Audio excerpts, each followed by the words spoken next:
Hello again. Thank you. Thank you. Thank you very much. Welcome again to some of you who've been here this morning, and to those who've just arrived, welcome. I'm Lawrence Krauss, Director of the Origins Initiative here, and while I know a number of you were here, I think some of you have just come for the afternoon, so I'll spend a few moments talking about what's been happening here. The Origins Initiative is designed to ask some of the deepest questions that people have ever asked. In fact, in the morning we heard about how people started to ask questions. And when they first started to come up with symbolic language, they probably asked, why am I here and where did I come from? And those are the kind of questions the Origins Initiative is dealing with. And we've had 70 of the world's greatest scientists here over the weekend debating and discussing some of those questions. But this is truly the capstone event. It's bringing together, and I truly believe, the largest accumulation of scientific public intellectuals that have ever been in one place at one time. And we are particularly honored to have them here. And it's been an exciting morning. And also, as I said this morning, I'm particularly proud to be here for so many reasons. But one of the reasons is that we have a 3,000-seat auditorium that's essentially sold out for 12 hours of science. And I think that says something about the people of Phoenix. So I want to applaud all of you. So thank you.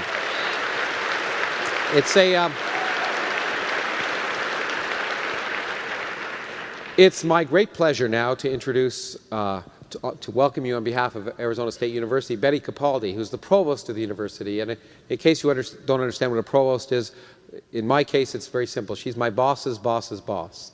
So, okay.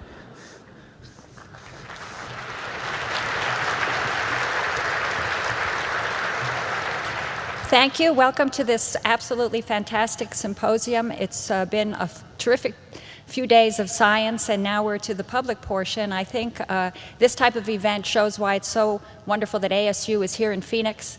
I think some people have some difficulty understanding the value of a research university. Of course, we educate the students, which is part of this event. They did an event at high school this week, and our students can see this, and we're also being broadcast on the World Wide Web.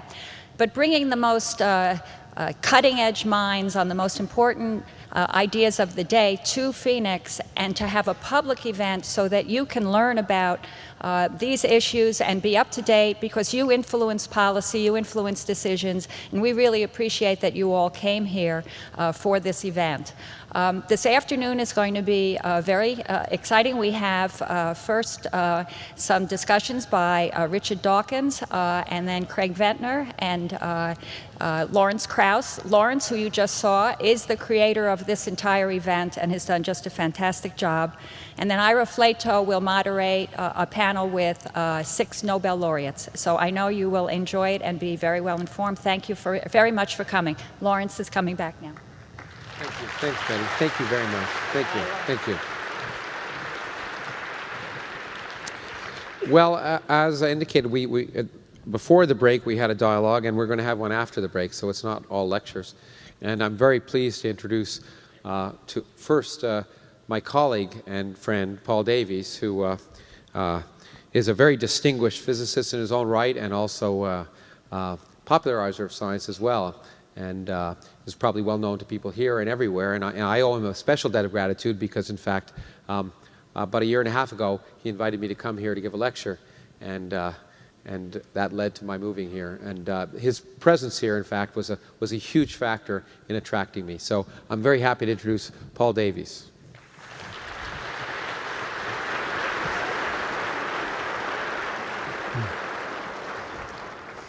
Well, ladies and gentlemen, good afternoon, and welcome to the second major session of this spectacular series of presentations. And it's my honor and pleasure to welcome back to the Gamage Auditorium Professor Richard Dawkins. Richard was here last year. Some of you may have attended his presentation when he spoke as the 2008 Beyond Annual Lecturer on the theme of his latest book, The God Delusion.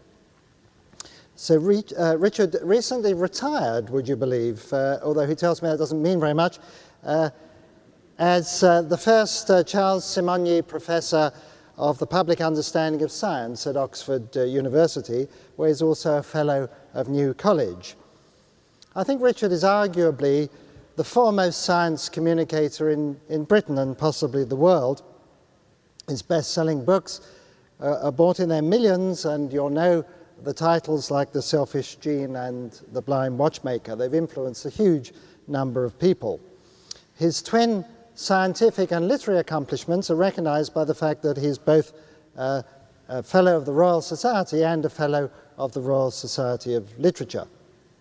His eagerly awaited next book, The Greatest Show on Earth, The Evidence for Evolution, will be published later this year, and I do hope he can make a return visit as part of the launch of that book. I should also mention that he, a few years ago, set up the Richard Dawkins Foundation for Reason and Science. So the way this is going to work, Richard doesn't have a prepared presentation. Instead, we're going to adopt the format that Lawrence and Brian Greene did before lunch, that we're going to have a conversation. I think and expect and hope it'll be a somewhat one-sided conversation. My job is just going to be to lead the discussion. So without further ado, could I ask everyone here to welcome Professor Richard Dawkins.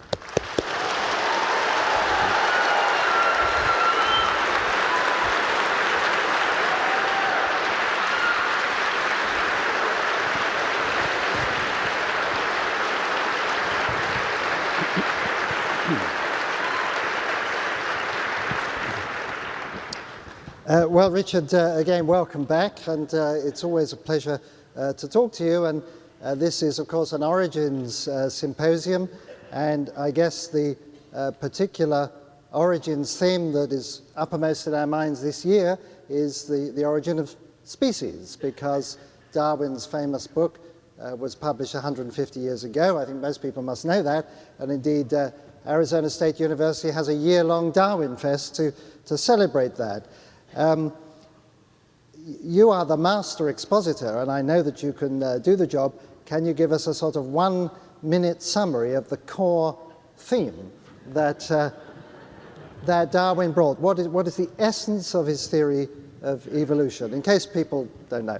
Well, let me play for time by beginning by apologizing for my attire. I don't get a chance to wear my Hawaiian shirt in Oxford, and so... Right, one minute on Darwin's theory of evolution. It's why we all exist, it's why we are the way we are, where we means all animals, plants, bacteria, fungi, etc. It is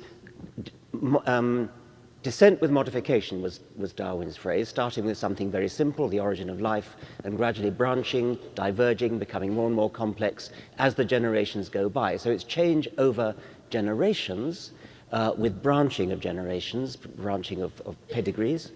The driving force behind it, which is the key point that Darwin added to the theory, he wasn't the first to think of it, the key point is natural selection, which is the non-random survival of randomly varying coded information, where the information is instructions for building bodies, and the bodies carry the coded information, and therefore the information which is best at surviving does survive, and the way in which it achieves that success is by being good at building bodies. That's a modern way of putting it. That wouldn't have been Darwin's way of putting it. Right, which brings me to the next question, that it wasn't just a done deal, was it? That, oh, there we are, all explained, move on to something else. That this is a theory that's still being elaborated and explored.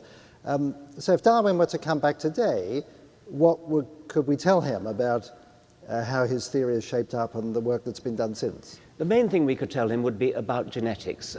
Darwin, if you ask what was the one thing that Darwin got wrong, it was genetics. He was a child of his time, and so he had the genetics of his time.